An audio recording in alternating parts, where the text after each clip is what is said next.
안녕하십니까. 10월 28일 토요일 말씀 묵상 함께 시작하겠습니다. 오늘도 주님께서 주시는 그 크신 은혜가 우리 가운데 넘쳐 흐르고 그 흐르는 은혜가 이 주위의 모든 사람들에게 미치는 그런 역사들이 일어나기를 기도합니다. 오늘 본문은 이사야서 39장입니다. 1절에서부터 8절까지를 다 묵상하고요. 오늘이 금년의 이사야서 묵상의 마지막입니다. 이사야서 40장부터 66장까지는 언제 묵상하게 될지 모르겠습니다만은 여하튼 올해의 마지막 이사야 묵상을 통해서 우리가 은혜 받은 이유가 무엇일까? 내가 구원받은 이유가 단순히 나 혼자 잘 되는 데 있을까? 이 문제에 대해서 한번 생각해 보았으면 좋겠습니다. 말씀 보시겠습니다. 그때에 발라단의 아들 바벨론 왕 무로닥 발라단이 히스기야가 병들었다가 나았다 함을 듣고 히스기야에게 글과 예물을 보낸지라. 히스기야가 사자들로 말미암아 기뻐하여 그들에게 보물 창고 곧 은금과 향료와 보배로운 기름과 모든 무기고에 있는 것을 다 보여주었으니 히스기야가 궁중의 소유와 전 국내의 소유를 보이지 아니한 것이 없는지라. 이에 선지자 이사야가 히스기야 왕에게 나와 묻되 그 사람들이 무슨 말을 하였으며 어디서 왕에게 왔나이까? 그들이 원방 곧 바벨론에서 내게 왔나이다. 그들이 왕의 궁전에서 무엇을 보았나이까? 그들이 내 궁전에 있는 것을 다 보았나이다. 내 창고에 있는 것으로 보이지 아니한 보물이 하나도 없나이다. 왕은 만군의 여호와의 말씀을 들으소서. 보라, 날이 이르리니 내 집에 있는 모든 소유와 내 조상들이 오늘까지 쌓아둔 것이 모두 바벨론으로 옮긴 바 되고 남을 것이 없으리라. 여호와의 말이니라. 또 내게서 태어날 자손 중에서 몇이 사로잡혀 바벨론 왕궁의 환관이 되리라 하셨나이다. 당신이 이른바 여호와의 말씀이 좋소이다. 내 생전에는 평안과 견고함이 있으리로다.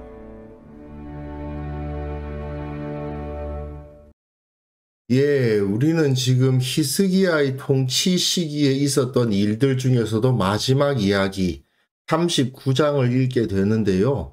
마지막이 좀 실망스럽죠. 히스기야라는 선한 왕이 왜 이런 모습을 보였을까 싶은 생각이 들 정도입니다. 분명 히스기야는 병에서 치유를 받았고요. 해 그림자가 10도나 뒤로 물러가는 놀라운 기적도 경험했고요. 무엇보다도 아수르의 침공을 막아낸 정말 놀라운 역사를 경험하지 않았습니까? 그런데 문제는 뭐냐 하면 히스기야가 이 모든 것을 후대에게까지 이것을 전수해야 한다는 생각을 하지 못하고 있는 거죠. 결국 이것은 이후에 유다가 멸망의 길로 접어들게 하는 요소가 되고 맙니다. 사실 전체 이사야의 내용을 살펴보면 히스기야가 기름 부음을 받은 왕, 메시아로서의 신실한 모습을 보여주었다. 특히 앞에서 임마누엘이었죠. 임마누엘. 그 아버지 아하스가 임마누엘의 징조를 받지 않습니까? 그렇다면 과연 이 임마누엘이 누구겠는가? 이사야 7장이 말하는 1차적인 임마누엘이라고 하면 히스기야죠. 하지만 히스기야는 임마누엘로 세움을 받았으나 영원한 임마누엘이 아니었습니다. 하나님 앞에서 신실한 메시아이면 틀림없었지만 완전한 참 메시아는 아니었다. 그러므로 우리는 완전한 메시아를 기다려야 한다. 그것이 바로 우리가 아직 묵상하지 못한 40장에서 66장까지의 내용의 핵심부를 이루죠. 히스기야가 모든 것을 다 해결해 주지 못하고 그 후대가 다시 영원한 메시아를 기다려야만 됩니다. 분명 히스기야는 임마누엘의 역사를 경험했고 임마누엘로서 사역을 했지만 완전한 임마누엘이 아니었고 진정한 임마누엘, 영원한 임마누엘을 바라보는 것이 바로 이후에 오늘 본문에서는 아쉬운 모습을 보고 그리고 이후의 모습을 통해서 진정한 메시아, 진정한 임마누엘을 고대하게 되는 거죠. 그때에 라고 되어 있습니다. 어제 본문에서도 맨 처음에 그때에 라는 말로 시작했죠. 이것은 앞에서 히스기야가 아수르의 공격을 막아냈을 뿐 아니라 그야말로 치명적인 병이었음에도 불구하고 그 병이 나았다라는 소식이 들리자 히스기야에게 글과 예물을 보내는 일이 벌어집니다. 여기가 예루살렘인데 바벨론은 여기 아닙니까? 굉장히 먼 곳이거든요. 그러다 보니까 히스기야로서는 그 주위의 여러 나라들로부터 위협을 받고 있지만 이렇게 먼 데 있는 나라에 대해서는 위협을 느낄 필요가 없었겠죠. 그런데 이렇게 멀리 떨어져 있는 나라에서 예물을 보내왔으니 얼마나 기분이 좋습니까? 나 히스기야를 저 먼 곳에서부터 안단 말인가? 그런 생각이 들잖아요. 아수르를 막아냈대. 아니 죽을 수밖에 없는 병에 들렸는데 다시 일어났대. 그 소문이 저 멀리 바벨론에게까지 미쳤으니 히스기야가 기뻐하죠. 그런데 사실 바벨론 왕 무로닥 발라단이 아무리 히스기야가 그렇게 대단한 경험을 했다고 해도 그냥 사신을 보냈을까요? 그건 당연히 아니겠죠. 당시만 해도 아수르가 훨씬 더 강한 나라고 바벨론은 아수르에게 억눌리고 있는 나라다 보니까 당연히 저 유다가 좀 센가 보다 싶으니까 우리 동맹을 맺자. 뭐 그런 정도의 의도를 갖추고 그런 사신을 보내고 예물을 보낸 거 아니겠습니까? 그런데 히스기야는 애굽과는 동맹을 맺어서 안 된다는 것을 알고 있었음에도 불구하고 바벨론에게 대해서는 그야말로 둘도 없는 동맹을 대하듯이 하고 있어요. 보물 창고를 열어서 다 보여줍니다. 무기고에 있는 것까지 다 보여줍니다. 이건 사실 과시하는 거죠. 봐라, 내가 이 정도의 부와 능력과 힘을 갖추고 있는 왕이다. 그러면서 히스기야가 궁중의 소유와 전 국내의 소유를 보이지 아니한 것이 없는지라 그냥 자기 모습을 다 드러내고 자랑하면서 어이 바벨론, 그래 나하고 동맹 맺고 싶어? 그래 나 정도 되면 좀 믿음직할 거야? 또 나름대로 가까이 있는 나라가 아니니까 위협이 안 되잖아요. 그러니까 바벨론하고는 동맹을 맺어도 되지 않겠는가? 그런 생각을 했을 수도 있죠. 하지만 이거는 매우 어리석은 생각이었습니다. 지금까지 선지자 이사야가 히스기야 왕과 여러 백성들에게 뭐라고 가르쳤습니까? 오직 여호와 하나님을 의뢰하라. 이거 아닙니까? 이것은 애굽과 동맹을 맺어서는 안 되는 것과 똑같은 원리로 동맹을 맺어서는 안 되는 거였죠. 왜? 그들이 하나님 앞에서 그리 선한 자들이 아니기 때문입니다.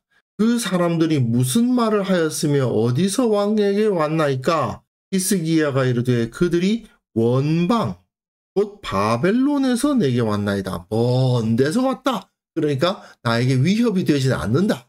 그러니까 나의 친구 될 수도 있다. 이런 식으로 생각을 한 거죠. 또 그 먼 곳에서 나에게까지 찾아올 정도로 내가 이렇게 큰 영광을 얻었다. 그런 생각하고 있는 거 아니에요. 그러니까 이사야가 그들이 왕의 궁전에서 무엇을 보았나이까? 내 궁전에 있는 거 다 보았나이다. 창고에 있는 것으로 보이지 아니한 보물이 하나도 없을 정도로 다 보여주었다. 아주 믿고 다 보여준 거죠. 방금 알게 된 사람에게 내가 가지고 있는 지갑 다 열어서 보여준 거나 다름없는 어리석은 겁니다. 왕으로서는 해서는 안 될 어리석은 행동이죠. 유다가 하나님만 의지해서 아수르를 물리쳤는데 지금은 바벨론하고 동맹을 맺으려고 하는 거 아닙니까? 뭐 동맹까지 아니라 하더라도 어쨌든 친구라고 손잡자고 하는 거 아닙니까? 바벨론이 여호와 하나님 앞에서 그렇게 정직하지도 않은데 말이죠. 그래서 이사야가 말하기를 날이 이를 것이다. 너희 집에 있는 모든 소유와 내 조상들이 오늘까지 쌓아둔 것이 모두 바벨론으로 옮김받고 남을 것이 없으리라. 바벨론이 유다를 침공해서 예루살렘을 무너뜨릴 것이다 라는 예언이 지금 주어지고 있는 겁니다. 실제로 이건 일어난 거죠. 주전 598년 유다 왕 여호야긴이 예루살렘 궁의 모든 재물들과 함께 바벨론으로 끌려가지 않았습니까? 제2차 침공 때 그랬습니다.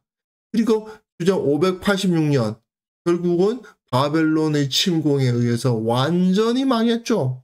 그야말로 무서운 예언인 것입니다. 히스기야가 정말 잘못했다. 네가 하나님 앞에서 정말 큰 실수를 했다라는 지적을 지금 듣고 있는 겁니다.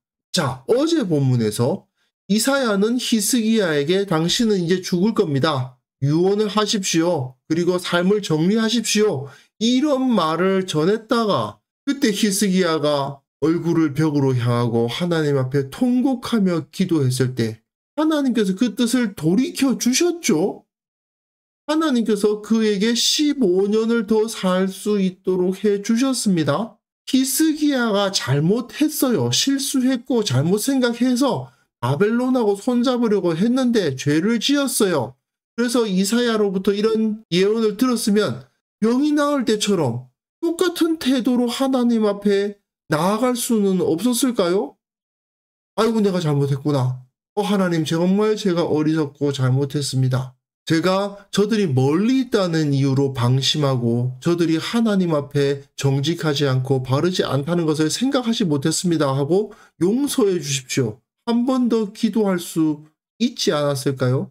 아수르 왕 산헤립이 보낸 항복 종용 문서를 들고 하나님 앞에 기도하는 모습, 또한 얼굴을 벽으로 향하고 통곡하며 기도했던 모습, 왜 여기서는 그런 모습이 안 나타나는 걸까요? 네게서 태어날 자손 중에서 몇이 사로잡혀 바벨론 왕국의 환관이 되리라. 이거 정말 심각한 문제 아닙니까?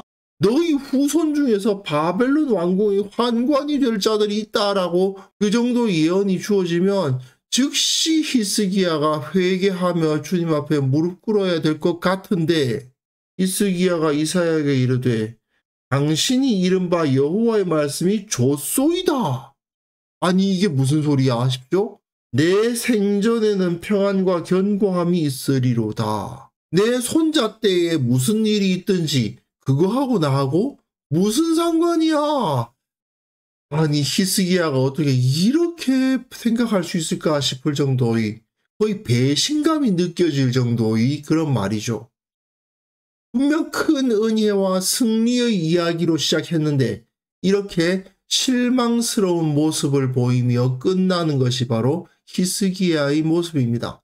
히스기야의 마지막 이야기는 그가 분명 임마누엘로서 부름을 받았으나 완전하고 영원한 임마누엘일 수는 없었음을 명확하게 보여줍니다.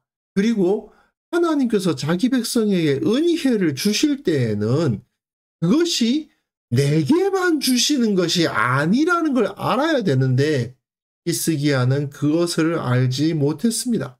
하나님으로부터 은혜를 받았으면 그것은 반드시 다른 사람들에게로 흘러가야 됩니다. 가장 먼저 내 자녀들에게 하나님의 은혜가 전수되어야 되고요.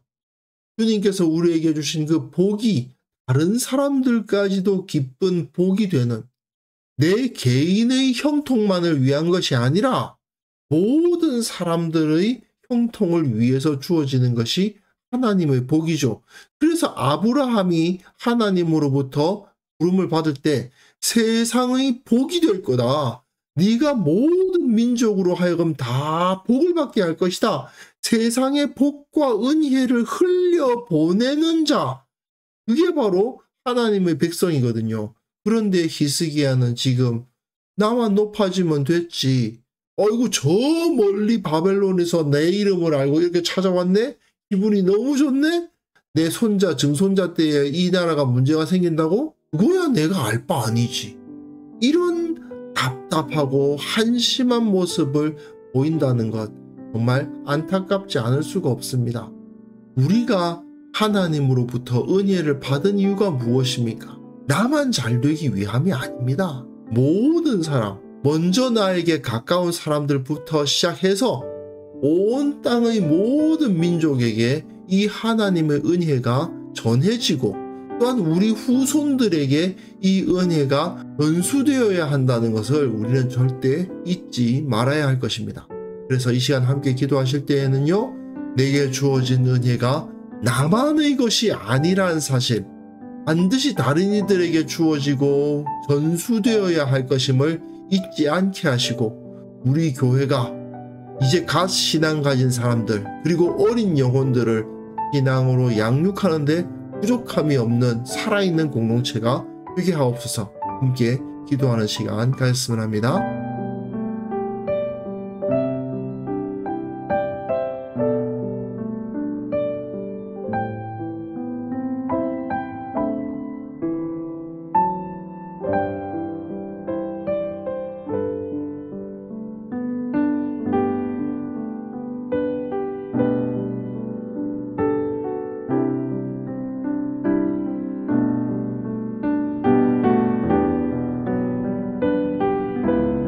하나님 아버지, 내게 주어진 이 모든 은혜가 내게만 주어진 것이 아니고 나는 오직 그 모든 복을 흘려 보내는 자라는 사실을 잊지 않게 하여 주옵소서. 우리 신앙의 후배들에게, 나의 자녀들에게, 내 주위의 사람들에게 이 신앙과 이 은혜와 이 복이 전수되어지고 전해져야 한다는 사실을 절대 잊지 않게 하여 주옵소서. 우리 교회에 있는 신앙이 약한 자들, 갓 예수님을 영접한 자들, 어린 아이들이 신앙으로 성장하는데 부족함이 없도록 도와주시고, 그들이 더욱더 하나님을 알고 더욱더 하나님께 가까이 나아가는 그러한 역사들이 일어날 수 있도록 도와주시고, 우리 교회의 연약함을 주님께서 채워주셔서 저들이 주님을 알고 양육받는 데 부족함이 없도록 도와주옵소서.